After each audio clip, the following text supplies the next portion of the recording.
And Democrats losing faith in President Biden's ability to lead, with some telling the New York Times he should not run in 2024. Yeah, Joe Concha joins us now on that. And Joe, the New York Times spoke to about 50 Democrats, even members of Congress, who say, the president should not run again. And one DNC member also told the Times to say our country was on the right track would flagrantly depart from reality. Biden should announce his intent not to seek re-election in 24, right after the midterms. Also in this reporting, the Democrats that the Times spoke to did not mention Kamala Harris as a successor. They threw around names like Bernie Sanders, Amy Klobuchar, Beto O'Rourke, essentially all people that Biden beat in 2020. So Democrats are in a pickle here. They certainly are, Carly. And you look at Gallup, right, and they have a poll that shows that just 24% of Democrats think that the country is going in the right direction. That's when you know you have severe problems, when only 1/4 of your own party thinks that things are going well. And when you're polling in the 20s also on your handling of the economy, inflation, gas prices, crime, immigration, the border, it's easy to see how the president's own party is finding it impossible to back him to be in the Oval Office for the next 6 years. Let's remember, Joe Biden's going to be 80 in November, right? It's clear whatever fastball he had is well behind him.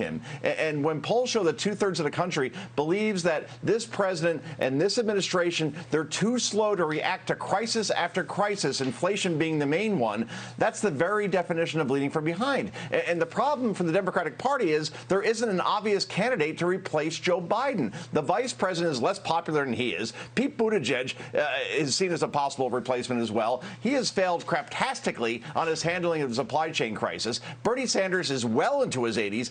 Elizabeth Warren has a severe authenticity problem, and Andrew Cuomo apparently not available for comment. So the Democratic Party is in big trouble right now, guys, and the party knows it. It's quite a bench. It's quite a bench there, Joe. Meantime, Congresswoman AOC will not say if she would support Joe Biden in 2024. Take a listen. If the president has a vision, and that's something certainly we're all willing to entertain and examine when the time comes. That's not a yes. Should he run again? I think that I think it's we'll take a look at it. Okay. But right now we need to focus on winning a majority instead of a presidential election. This is less of a question for the Joe on the screen and more of a question for the Joe in the White House. Oh, no. But after caving to every single demand that the far left had and basically putting our country in this position, was it worth it, Joe? Especially considering you may not get the endorsement this time of the far left that you tried to placate.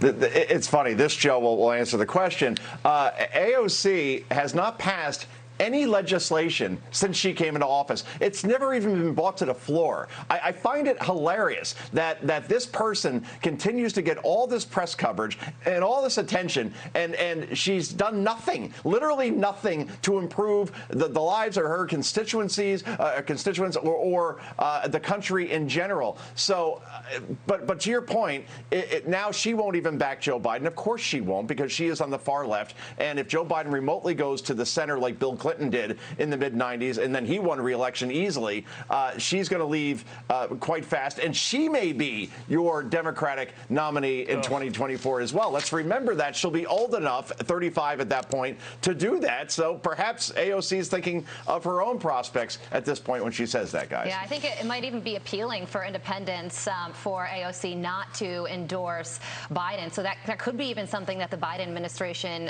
tries to embrace if they're smart. Joe, thank you so much for joining us.